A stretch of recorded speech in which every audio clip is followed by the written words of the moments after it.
Bab 996. Kunjungan Caisci, ibu kota kekaisaran. Para penguasa dari 3 kerajaan berkumpul bersama.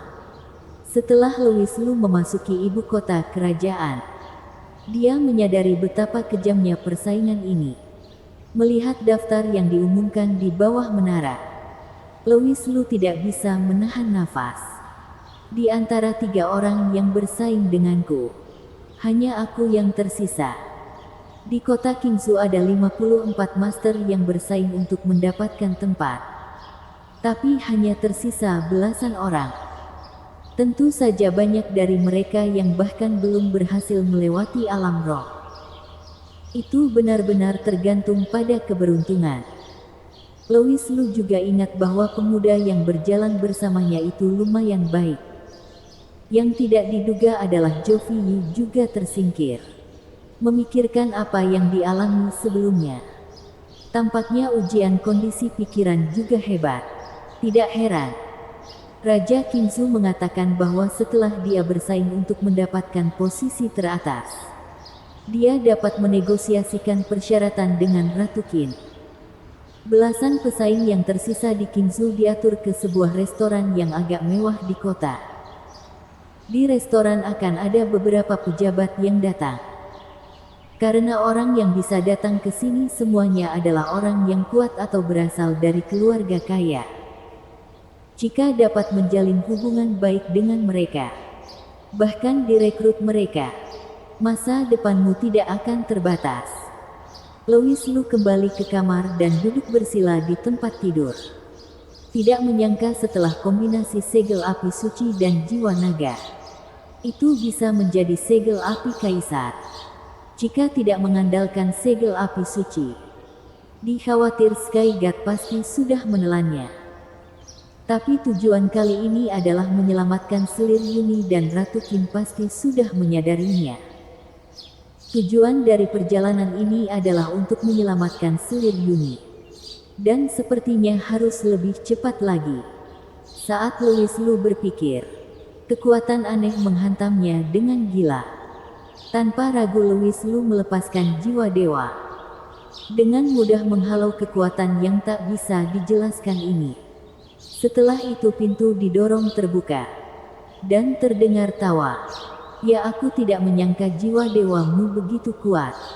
Orang yang datang tidak lain adalah Caisci, yang telah membuat janji untuk bertemu di ibu kota kekaisaran. Hanya saja Caisci saat ini mengenakan gaun kasa biru, tetapi lebih anggun. Saat muncul di hadapan Louis Lu, membuatnya tidak bisa berhenti tertegun. Kamu adalah wanita yang begitu cantik. Untuk apa menyamar sebagai laki-laki? Terlihat sangat menarik. Apakah pantas bagimu datang menemuiku di malam hari dan berpakaian seperti ini? Raja Caisci. Louis Lu tertawa. Caisci menahan senyumnya, mengabaikan godaan Louis L. dan menjawab, jika aku datang kepadamu sebagai Raja Qingzhou, aku pasti akan menarik perhatian. Bisakah kamu mengenaliku? Dan juga jangan panggil aku Raja. Panggil saja aku Caisci. Caisci. Tidak enak didengar. Bagaimana kalau aku memanggilmu Cais? Caisci memutar matanya ke arah Louis Lu dan berkata dengan marah, kamu bisa melakukan apapun yang kamu mau. Aku di sini untuk mengatakan sesuatu yang penting. Tentu saja aku tahu kamu pasti mencariku karena sesuatu. Mungkinkah kamu datang kepadaku saat tengah malam karena kamu ingin bersenang-senang denganku? Louis Lu bercanda. Aku benar-benar tidak tahu bagaimana ketujuh wanita itu jatuh cinta padamu. Caisci menyingkirkan senyumnya dan menatap Louis Lu. Berhenti bicara omong kosong. Bicaralah. Aku datang ke sini kali ini untuk memberitahumu bahwa aku telah mengumpulkan prajurit dan kuda. Mereka sedang menunggumu di luar kota. Ketika pertandingan selesai, aku akan menjemputmu dan selir Yuni. Louis Lu tertawa datar, menatap Raja Qingzhou dan bertanya, Mungkinkah kamu hanya ingin memberitahuku rencananya lagi? Chais Ji menggelengkan kepalanya. Itu tidak benar. Aku hanya datang untuk mengingatkanmu bahwa kamu harus menyerahkan selir Yuni kepadaku. Kemudian kita akan kembali ke kota Qingsu bersama. Hal ini membuat Louis Lu sedikit bingung. Rencana awalnya hampir seperti ini. Tapi mengapa saat ini Raja Qingsu mengatakan dia harus menyerahkan selir Yuni? Bukankah itu juga akan jatuh ke tangannya jika tiba di Qingsu? Apakah ada bahaya dalam perjalanan kembali ke Qingsu? Chais Ji merendahkan suaranya dan melirik Louis Lu. Kamu hanya perlu mengikuti perintahku. Louis Lu tidak berpikir terlalu banyak. Hanya setuju dan menanyakan satu pertanyaan lagi, aku hanya khawatir. Bagaimana jika aku tidak mendapat peringkat pertama? Bukankah semua rencana sia-sia? Jika kamu benar-benar tidak bisa mendapatkan tempat pertama, maka kamu hanya bisa merebut. Louis Lu ketakutan dengan perkataan Chais Ji. Merebut? Apakah kamu bercanda? Ada master dari 3 kerajaan besar yang berkumpul.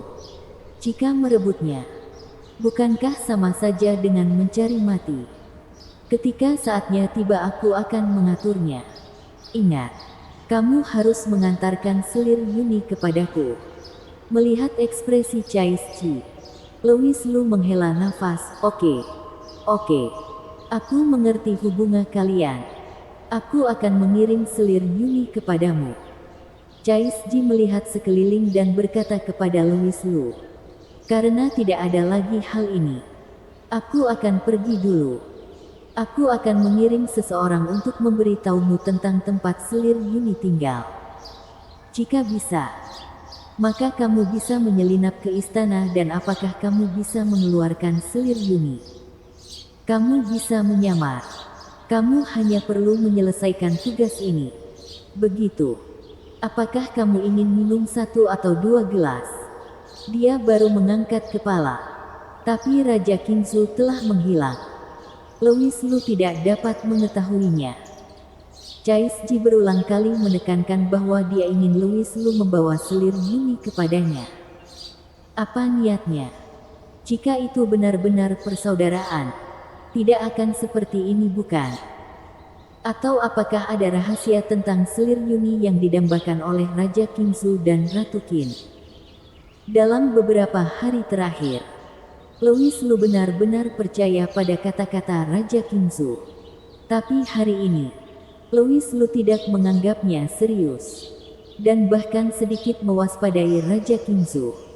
Karena setelah melewati formasi Sky Guard, Louis Lu selalu bisa merasakan aura familiar yang melekat di sekitarnya. Hanya saja orang itu tidak mengancam dirinya. Jadi Louis Lu juga tidak peduli. Baru saja ketika Raja Qingsu datang, Louis Lu menjadi yakin.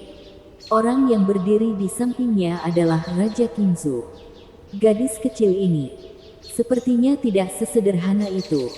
Yosu, aku tahu kamu di dalam. Keluarlah.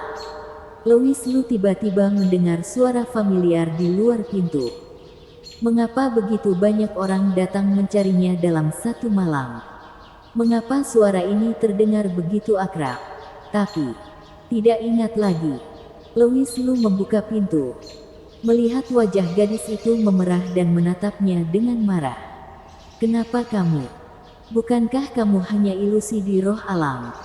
Louis Lu membeku di tempat. Orang yang datang adalah Gempi Xiao. Gempi Xiao berkata dengan marah. Sudah terlambat untuk menjelaskan. Kamu ikut aku dulu. Kemana? Pergi ke istana. Bersambung.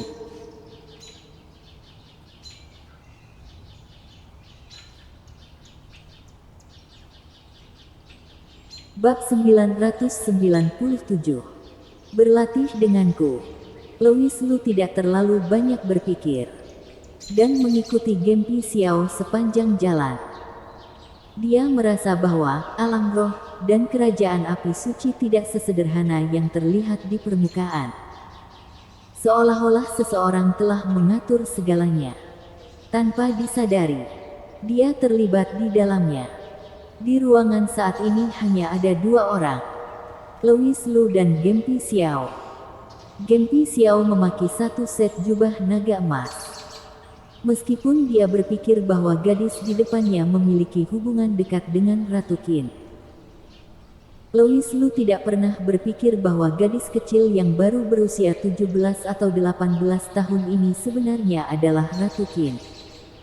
Setelah mengenakan jubah naga, penampilan aslinya yang murni dan cantik menghilang, digantikan oleh semacam anggun dan megah yang memandang rendah dunia. Kamu tidak menyangkakan, aku adalah Ratu Qin. Ratu Qin berbicara perlahan, tanpa banyak penjelasan. Dia duduk dengan bangga menatap Louis Lu dari atas ke bawah. Louis Lu cukup kaget, tapi ekspresinya tidak menunjukkan rasa takut itu sedikit. Aku merasakannya. Oh. Ratu Qin menjadi penasaran. Karena begitu, apakah kamu masih berani kembali ke istana bersamaku? Apakah kamu takut aku akan mengeksekusimu sekarang?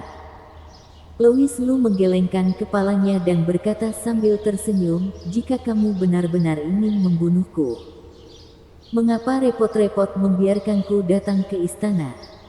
Ratu, sebaiknya katakan jika ada yang ingin kamu katakan. Setelah mendengar apa yang dikatakan Louis Lu, Ratu Qin tidak bisa menahan tawa. Benar, pria yang disukai ketujuh wanita itu benar-benar luar biasa. Dia tidak akan main-main di saat bahaya. Louis Lu menangkupkan tangannya dan berkata sambil tersenyum, terima kasih, Ratu, atas pujianmu. Ratu Qin perlahan bangkit, memunggungi Louis Lu dan bertanya, Yosu, menurutmu orang seperti apa aku ini? Louis Lu terdiam selama beberapa menit. Kemudian berkata, Ratu Qin mengajukan pertanyaan ini, dan aku tidak tahu bagaimana menjawabnya. Terlebih lagi, kamu adalah seorang ratu. Aku sedikit tidak pantaskan. Saat ini, Louis Lu tidak takut lagi menyinggung Ratu Qin. Dia 100% yakin Ratu Qin tidak akan membunuhnya sekarang. Apalagi meski dia benar-benar menyinggung wanita di depannya. Meski dia ingin kabur di istana ini, dia tidak akan bisa. Ratu Qin tidak marah sama sekali. Sebaliknya, alasan adalah karena kesulitan yang tidak dapat dihindari. Ratu, kamu memintaku untuk datang. Jika kamu berencana untuk mengeluh kepadaku, aku rasa itu tidak perlu. Louis Lu berkata dengan acuh tak acuh, kamu dan aku tidak sama. Yosu, kita bukan musuh. Semua yang aku lakukan adalah demi kerajaan api suci dan demi selir Yuni. Jika kamu tidak mendengarkanku, kamu pasti akan menyesalinya seumur hidup. Situasimu saat ini pasti tidak simen yang kamu bayangkan. Rencanamu dan Raja Kingsu tidak sesederhana itu. Kamu sedang dimanfaatkan. Louis Lu gemetar, meskipun dia tidak mempercayai wanita di depannya. Hal ini sepertinya bisa menyelesaikan keraguan di hatinya yang ada selama berhari-hari. Tolong jelaskan, Ratu Qin. Melihat Louis Lu seperti ini, suasana sedikit mereda. Dan Ratu Qin menjelaskan perlahan. Apakah kamu tahu mengapa aku menyembunyikan selir Yuni di istana? Mungkinkah aku benar-benar menunggu ketujuh putri? Bagiku selir Yuni sama sekali tidak dapat mengancam aku.